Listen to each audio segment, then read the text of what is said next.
Hello everyone, I'm Vinay Panami and I am a mechanical engineer from Tech University of Technology.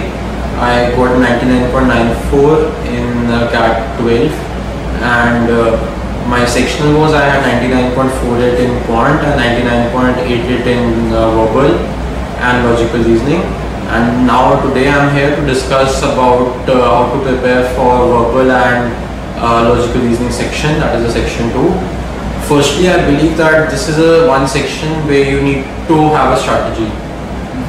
Since the verbal section has around 20 questions from English and 10 questions from logical reasoning, I believe that everyone should do the 10 questions from LR because they are easy, although they involve different concepts.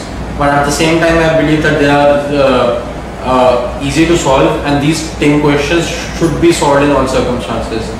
Furthermore, attempting verbal in CAT paper is a two-step strategy.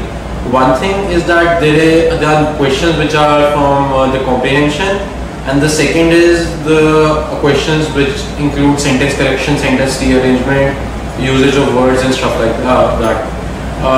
Personally, I always felt that the passages always take more time. CAT, I felt that even last year, what I felt was the comprehension, there are usually 3 passages and they are of 3 different levels of difficulty. One is the easiest, the second is moderate, and third is the toughest. Personally, I believe that you need to read all 3 of them.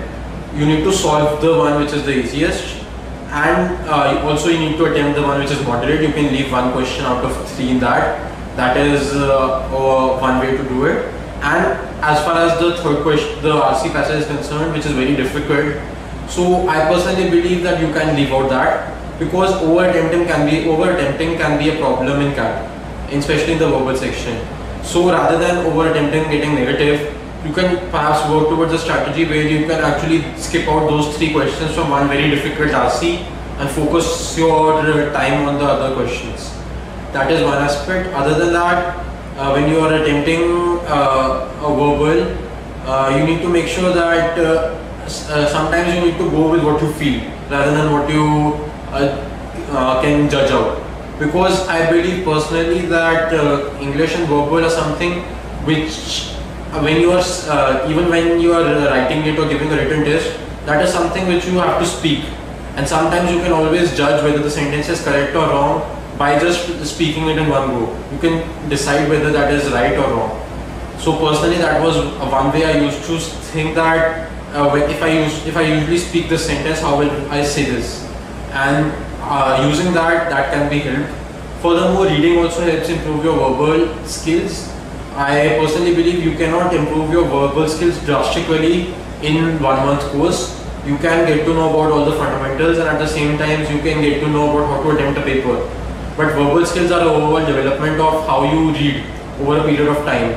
So if you have a good reading habit, whether it is just a newspaper or novels, or at the same time just articles.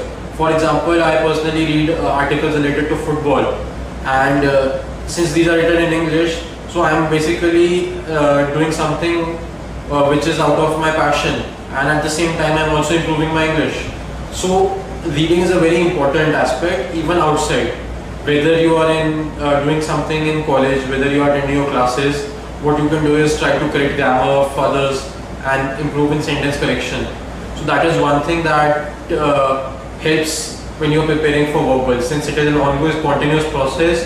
So that is one thing that helps. Furthermore, an introduction with all the basic fundamentals is a must, and at the same time a basic level of preparation is always necessary to do well in any paper. So that is no doubt necessary. And apart from that, you need to work on the LR, since it's a very high scoring thing, and usually you can score very well on it without getting any negative marks. So since out of 30 questions, 10 questions are of LR, as I mentioned, this is one aspect where you can work hard, and practice can help you improve your score in these 10 questions. And if you have done these 10 questions correctly, all you need to do is attempt 10 or 15 more questions out of the remaining 20. And even if the attempt is more than 20, I believe in verbal, and since you are doing it with very high accuracy, I believe you can get a good percentile in verbal section. So one thing to make sure is you do not overattempt in the verbal section, and accuracy is very important, and anything above 20 in the verbal section out of the 30 questions which you have done, I believe that is a good enough slot, and I believe you do well.